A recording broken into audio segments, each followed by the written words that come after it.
How would you like to win high-ticket sales in the DMs without calls? Today, I'll walk you through an exact step-by-step breakdown of how I closed a high-ticket sale in the DMs with a tough prospect, a lot of fear, objections, and uncertainty. So stay tuned and let's dive in. Let's dive right in, and we're going to look at the full conversation. So this is a prospect, to give you context, that followed an Instagram account for the client that I'm selling for, and we are reaching out. We are doing outreach to welcome them and initiate a sales conversation. So essentially, we're telling her, "Hey Wendy, grateful for the follow. Are you just here for the videos, or got a business that you're looking to grow?" So we're actively reaching out, and we're giving her two options to make it easy for her to answer.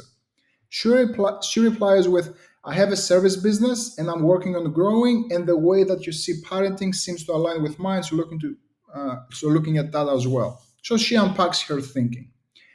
Love that. Tell me a little bit more about the service business. What revenue stage are you in? See if I can help. So this is an assistant jumping in, and then I take over, but I have the assistant ask a present reality question so I can understand where the prospect is at in terms of her business, the revenue.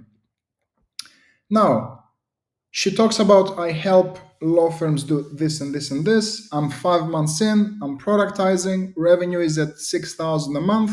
Looking to scale to 15 to 30K a month." So I have, let's say, her current situation and where she wants to go. 6K a month. She wants to get to 30K a month. Now, what am I doing?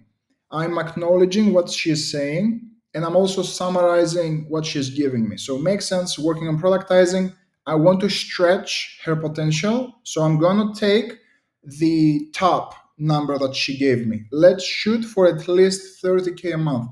The reason I'm doing that is I want to stretch the gap in her mind and essentially give her that sense of push that I want her to succeed and reach new heights. I'm also looking to help her find problems now. The reason that I'm asking how much do you charge right now is because I know for a lot of service providers, they can't get to where they want to go because they're not charging enough. So I want to enable her and help her find and brainstorm around her problems by asking this question. So she replies by saying, "I'm currently doing all custom work, so the fee is 10 to 15K per project. I'm looking to systemize while introducing some productized services." So can you see how she unpacked the problem more? Right now, everything she's doing is custom, and that's a problem for a service provider because it's very tiring to customize work for each client. So she's looking to install systems and also include some productized services. Again, I acknowledge, I summarize, and I also tell her this is, let's say, an authority sentence that I'm saying, "If you do this, we'll set you free." So this positions me as an authority because I'm putting her at ease by telling her, "Hey, if you fix this, you'll definitely get there." Again, I'm asking another hell awareness question. How are you attracting higher ticket clients? Because another challenge that I know a lot of service providers have is they are attracting not the highest quality clients, right? So how I'm asking her, how are you attracting these now? And what happened here? The problem just showed up. I'm not doing a great job at it. I have a handful of clients, but I don't have any kind of funnel. Can you see how out of two questions I unpacked so many problems? Of course, this comes from expertise. I know I've worked with hundreds and hundreds of service providers, so I know their challenges. So I can get straight to the point and ask her about specific challenges she's having. Now, if I wanted to take, let's say, a more not as guided approach around her problems, I can simply have asked her, "Okay, what would you change in your business to move faster?" if I didn't know her specific problems. So let's move forward. I see, sounds like there's opportunity. Are you working with a coach right now to help you expand? The reason I'm asking this question, and if I am to self, critique myself, I could do a better job at digging around her problem a little bit more. So how long have you been having challenges with attracting higher level clients. How is that impacting the business?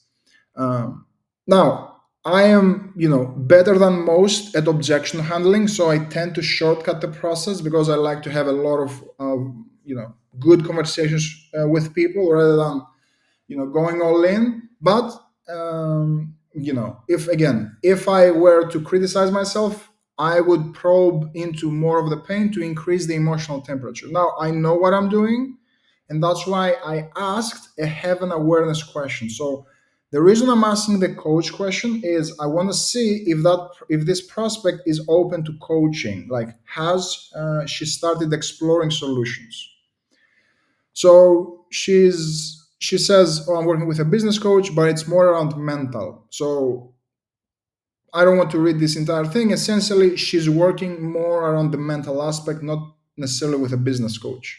So makes sense. That's important too. Love that you're investing in yourself. I want to nurture the prospect here, and I also let her know this is more of a from a credibility point of view, and I'm also preventing the objection of I already have a coach right now. So that's why I'm saying I work with 5 coaches at a time to maximize the outcomes that I get for different aspects, which is the truth, right? Don't lie to people.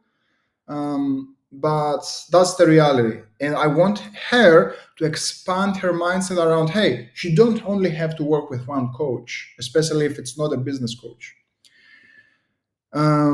And I'm extending an invitation. I asked her, do you want help to make getting to 30K a month easy? I want you to notice that I didn't just ask, do you want help?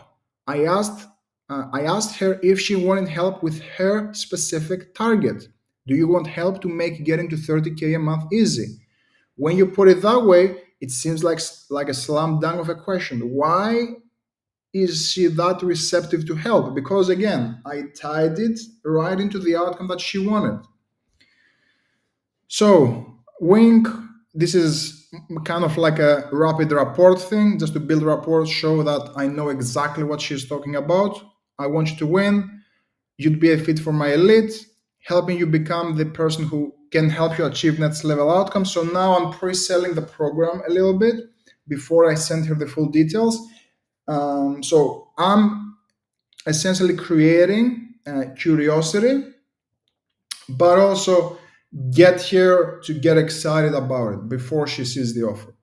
So it includes coaching with me and all my playbooks running my 2 million a month business. 50% are ambitious women like you. This is to pre-handle the objection of I don't want to be in a room full of testosterone, only guys, rah rah, because a lot of women they have that objection when they're investing in coaching programs. Again, this comes from marketplace knowledge. This is not something that when you're starting out you'll know, but I know that's a common objection, so I'm preventing it before it pops up. Want me to send you details? Absolutely. Let's move forward. I'm sending her the details.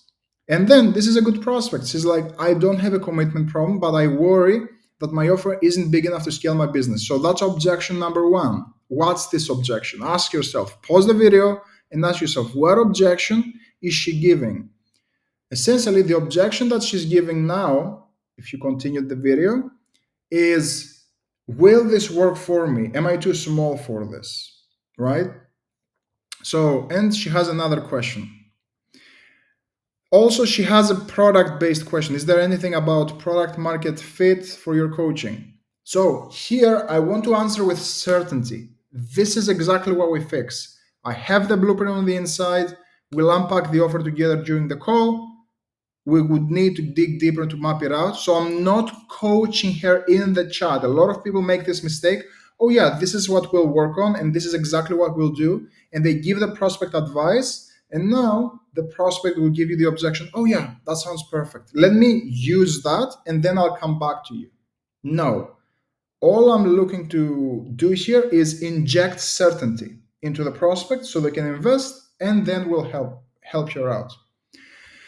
The other objection that I'm handling here is the pricing objection that she had. So if I buy into the 2 months, it's not more, it's a buyer question. It's not an objection, I should say.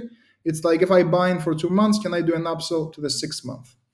So this is the offer that I'm making here. Hey, let's get started with the 2 months, get quick wins, and I'll let you pay the difference. Fair. That sounds fair. I want to generate the income to pay for it from my business revenue, so that really matters to me. Easy.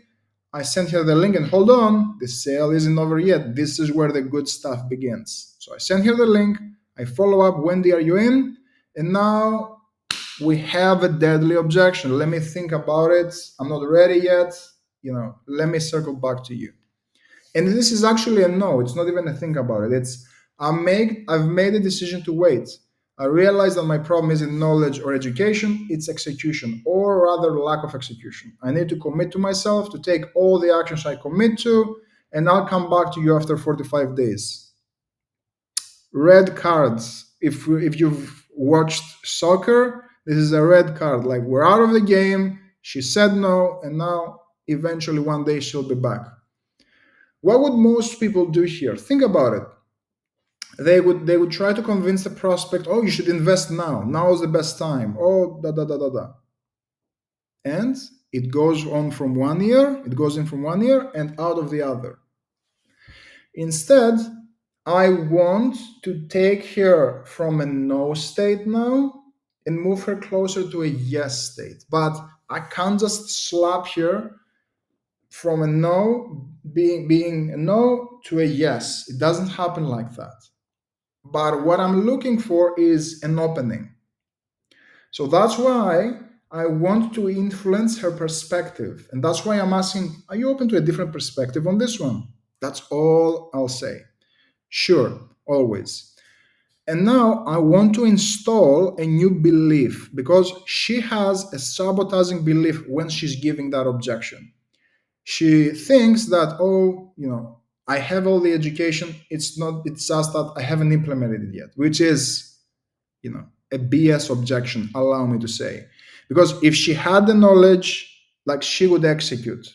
Or if she had everything she needed, she would execute. Or so she lacks either the right knowledge or a roadmap or clarity around what's the best next step. So that's why I'm certain I can help her out here. But this is not even the real objection.